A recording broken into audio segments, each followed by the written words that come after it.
they get to wear shackles, around about 20 to 27 kilos in weight, around each ankle via a chain up to their belt. That's so they can obviously work and walk, but not run away. And of course they'll get the worst jobs to do here at the site. Now if they behave themselves, they will be rewarded. They will get a reward and they'll go up one level. Well, you can see they still get the same size cells, unfortunately. They still get pretty awful work too, but the good news is they do get lighter shackles, around about 6 to 10 kilos in weight. Now, if they continue to behave, they will go up again, but not to the 3rd floor. They'll go up to the very top floor. This is like the penthouse suite for convicts in those days. No chains for these men, can house 348 convicts. These men are being taught the trades. They basically get an education if they want it, and they'll get their freedom obviously much quicker than the men down here. So, it's a very clearly discernible reward and punishment system. It's a separation and classification system. You behave, you can go from down here in the doghouse to up there in the penthouse. Misbehave, of course, and you're back down in the doghouse in chains really quickly. Now, Mr. Floor, that 3rd floor, from that wall there to the wall over there, that is their dining hall for the men upstairs. They come down and have their meals. In the evening, after they've had their meals, they clear away all their plates, and it becomes their schoolroom. In the corner over there apparently is a library, around about 13,500 pre-approved books. You know, nothing saucy or racy, I'm afraid. Probably Bibles, English spellers, basic books like that to give them an education of some sort. Even a little Catholic chapel around the corner.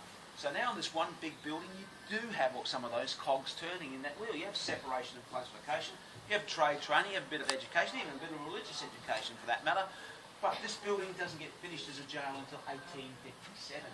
Now that's 4 years after a major event happens here in Tasmania that changes that convict system forever.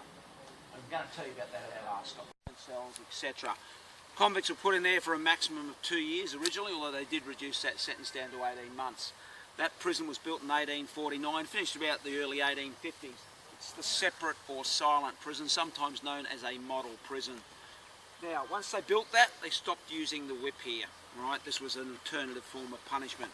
The whole idea of model prisons was started by the Quakers in Pennsylvania at a prison called Eastlands in 1828, 20 years earlier. The Quakers had figured out that using the whip and other forms of corporal punishment just didn't work as a reform tool. It just made convicts nasty and meaner men. So basically they thought a better way of treating convicts and reforming them was to keep them in solitude, in silence, and give them a better chance of reforming them, I guess, psychologically and emotionally. Now, it probably sounds better than getting the whip, but for a lot of the men that went through there, I would estimate probably most of them would rather have had the whip in some sense. I'll tell you why. There were 119 rules read out to you and you went in there. Hopefully you remember them all. Some of those rules, first of all, you lost your identity. You're no longer John Smith or whatever your name was. You got a badge, went over your left breast, had your cell number on. That's how you're identified while you're in there. 24 hours a day, 7 days a week. There is no speaking in there, no talking, no humming, no muttering aloud to yourself. With one exception, on Sundays you go to chapel service in there and you can sing hymns. Otherwise it is silence. Now if you break this rule, by the way, or any of the other 118, if you can remember them all of course, you'll find yourself in one of the 2 punishment cells in there. They are called dark or dumb cells. That is because they are 3-foot thick sandstone walls. There are 4 doors to get into it. When they slam that last door shut behind you, you'll be in there for a minimum of 2 days, a maximum of 30 days on bread and water. And while you're in there, you will not be able to see or hear a thing. They're like a sensory deprivation cell. I'm told one of the convicts used to keep himself a little bit mentally alert in this dark space, basically by getting the button off his jacket and flicking it up into the darkness. He'd go searching around the little cell, he'd find it and flick it up and off he'd go again. We have rebuilt one of those for your lovely viewing pleasure. If you'd like to try it out on each other later on, please feel free to do so. There is a little light above the door. If you put your hand over the light, you'll get a really nice taste of what those men went through. It's a lovely place. Now, 23 hours a day out of every 24, you are going to be in your own cell. You'll eat, you'll sleep, I'll give you a little trade to do, maybe shoemaking, broom making, things like that. But 1 hour a day you're going to be allowed out of that cell, one at a time, into one of those exercise yards. There you'll be met by a guard. The guard will go walkabout, and you're going to walk around that yard for an hour at a brisk pace. At the end of that hour, back to your cell you go. On Sundays you get to go to chapel service, and you might think you get to sit next to each other in church and have a bit of a chat. Doesn't work like that. You go in there one at a time as well. You'll go into a little coffin-like cubicle about that big by that big. The guard will shut the door beside you. Once he does that, you cannot see who's on either side of you. You cannot see who's behind you. The only direction you see is up front, where of course the minister is delivering his sermon to you. And they'll have a soldier in each corner to make sure you don't try to talk to each other in there as well. Now whenever you leave your cell to go to any of these events, or your cell door's open for some other reason, you have to wear a cap. Attached to that cap there is a mask, and that mask drops over your face. 2 little eye holes so you can't run into things obviously, but also so you can't be recognised by your fellow convict, nor can you recognise who's in there with you. It's all about that isolation and separation. Lovely sandstone floors that are in there today were once covered with seagrass matting runners, like carpet runners, up and down the lengths of these hallways. Even the cells of the floors had them. The guards, they wore felt covers over their boots. You could not hear them patrolling up and down the halls when they did so. It was silent. Now, most of us probably can't do without talking to someone for 30 to 60 minutes. In there, can do none of that for 18 months to 2 years. You can imagine some of the psychological and mental and emotional effects this would have on people. So could the authorities. They built the building next door about 15 years later. That was a brand new modern lunatic asylum. One would have to say placement was everything. All right, 1857 that penitentiary opens as a jail. 1853, 4 years prior to that opening, convict transportation from Great Britain to Tasmania ceases. No more convicts are sent here from the motherland. What does that mean to Port Arthur? Well, obviously the numbers are going to start to decline. Now, as they decline, those that are left here, they're getting older. Those men who are getting older often can't do that heavy industrial work anymore. Some of those workshops start to run down. That means it doesn't make as much money here. But those men also are medically reclassified. They are known as invalids. They will get lighter duties to do. Maybe working in the gardens and orchards through here. If they're trustworthy, maybe working as domestic servants for the civilians up there. There's another group here. These men are known as paupers. Remember I mentioned that paupers mess hall? That's the remains of it under those trees over there. In front of it used to be a big set of timber barracks. Who are the paupers? Well, paupers are convicts who have been released. Now, in those days, in the 1850s, a couple of things are happening here in Tasmania. One of those things is the place is going through an economic recession. The demand for these men and their trade skills is no longer as high as it once was. Also, transportation being a one-way sentence means most of these men don't have a family or social network here to depend upon. Therefore, they're left to beg for money on the streets or get into further trouble if they can't find work. Not a good look for the government. Decides to do something about it. And what they do is, I guess you'd have to call it like the first part of our welfare system here in Australia.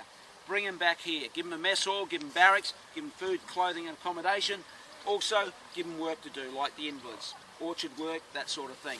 Even give them a little bit of pay. Not a lot, but at least a little bit. They can go whenever they like though. Unlike the invalids, they're not under sentence anymore. But for most of these men, this is probably their best alternative. So now by the 1860s this place is changing. It's not just a jail anymore, it's also a welfare station. You have invalids, you have paupers, you have lunatics here. It's going to cost a lot more money to run. The government looks at ways of shutting it down. Has a go in 1874 but doesn't have enough institutions in Tasmania to send all these men to, brings most of them back. But in September 1877 they've had enough, they closed Port Arthur down as a convict settlement. The numbers in January of that year, just to give you an idea, there were 90 men getting mental treatment. There were 126 paupers and invalids, convicts under sentence over there, and over here, 64. Close it down, move them out, end of the convict settlement. So, why are we all still here today? Well, very good question. I'm glad you guys asked. 2 things happened. Now, for 47 years, the public has not been allowed past Denali. But for 47 years they've been reading stories about bushrangers and convicts and hell on earth. They're curious. 3 months after this place closes, a steamship rattles into the harbour with the first visitors on board, several hundred. According to some of those steamship's logs, the people are drunk as skunks. They rabbit through here, nick anything that isn't nailed down. But that is the very start of our visitor trade. Please behave today. I expect better of all you guys. However, the other thing that happens is this, the government sends a surveyor in here. His job is to divide this land up for auction. They want to basically sell it off, get some money back. Now, one of the reasons you won't see 230 buildings here anymore is a lot of those buildings are bought and torn down. All those workshops are over there, £8 bought you a lot of them. Nice cheap building materials. That big set of military barracks bought and torn down in the 1880s. Some of that sandstone I'm sure is in $1 million houses in the middle of Hobart today. But, once again, gone. Other people, though, came here to live. No more convicts, nice harbour, good timber industry, and the start of a tourist industry. Why not? Occupied those houses, built new ones like the ones on either side of us, and renamed the place. Got rid of that Port Arthur name. For 50 years, this place was known as Carnarvon. Even had their own local town council. Council headquarters, lunatic asylum. If you know some of our Hobart councils today, you'd think that's a good place for them. A couple of things do happen though, guys. In 1895 and again in 1897, basically a couple of big bushfires ripped through this area. Around here and around the back, most of these big buildings in ruins today, that's the result of the bushfires. All the timber buildings here, certainly gone. All these big buildings had timber shingle roofs, like the old church. Nice big fire traps after sitting in the sun for 50 or 60 years. But the people of Carnarvon came back, repaired, rebuilt their own houses and kept the town going. Now, as I mentioned before, early part of the 20th century, the middle part of that penitentiary collapses. There's no supporting infrastructure inside these walls anymore. They've been burnt out.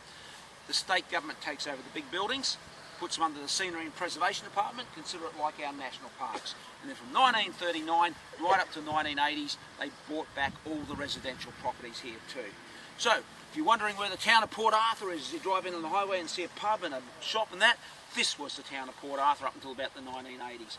That was the police station. You had a general store, post office, bank, service station. You could drive around these streets like any other town in Tasmania today. However, they did get a big federal government grant in the 1980s, did a whole lot of conservation work, put it on the National Heritage List, and in 2010 the whole site went on the World Heritage List with about 10 other convict sites around Australia. And that is where we are today.